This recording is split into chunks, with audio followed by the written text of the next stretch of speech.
বৃষ্টির মধ্যেই মাঠে ধান রোয়ার কাজ করার সময় বজ্রপাতে মৃত্যু হলো একজনের, গুরুতর আহত আরও একজন। মৃত ও আহতদের নাম যথাক্রমে রেজাউল হক মোল্লা বয়স 53 ও আসফিয়া মোল্লা বয়স 40। বৃহস্পতিবার দুপুরে কতুলপুর থানা এলাকার খিরি গ্রামের ঘটনা। স্থানীয় সূত্রে খবর, গত কয়েকদিনের মতো এদিনও গ্রামের মাঠে ধান রোয়ার কাজ করছিলেন রেজাউল হক মোল্লা, আসফিয়া মোল্লা সহ অন্যান্যরা। সেখানেই এদিন দুপুরে ওই দুজন বজ্রস্পৃষ্ট হন। স্থানীয়রা গুরুতর আহত অবস্থায় দুজনকেই কতুলপুর গ্রামীণ হাসপাতালে নিয়ে এলে রেজাউল হক মোল্লাকে চিকিৎসকরা মৃত বলে ঘোষণা করেন। আসফিয়া মণ্ডল ওই হাসপাতালেই চিকিৎসাধীন আছেন। এই ঘটনায় এলাকায় শোকের ছায়া নেমে এসেছে। আমাদের ওখানে আসফিয়া মোল্লা আর জিয়ারুল হক মোল্লা ওরা দুজনে মাঠে কৃষির কাজ করছিল, ধান রোয়া হচ্ছিল।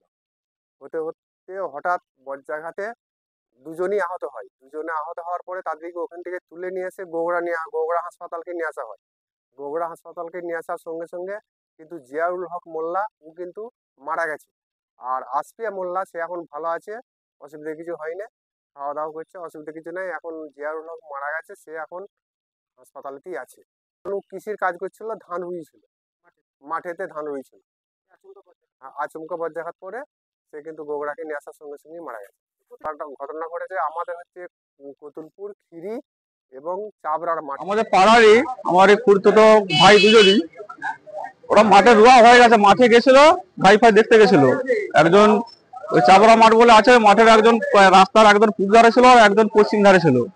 পশ্চিম ধারে যিনি ছিল ওনার নাম জিয়াউল হক মোল্লা, আর পূর্ব ধারে ছিল আসফিয়া মোল্লা। দুজনেই আমাদের চাচাতো ভাই। তো ওই বজ্রাঘাত পড়ার কারণে ওই জিয়াউল হক মোল্লা ওর পিঠ সব পুড়ে গেছে, ওইখানেই প্রায় সারার মুখে। আর আসফিয়া মোল্লা মোটামুটি এখন ঠিক আছে।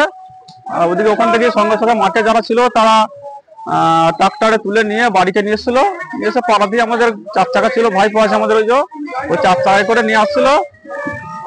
আসার সময় বোন ছিল আমার, আসার সময় রাস্তাতেই ওই জিয়াউল হক মোল্লা হচ্ছে মারা গেছিল আর কি। তখন ডাক্তারের ডেথ বলে ঘোষণা করে দিয়েছে।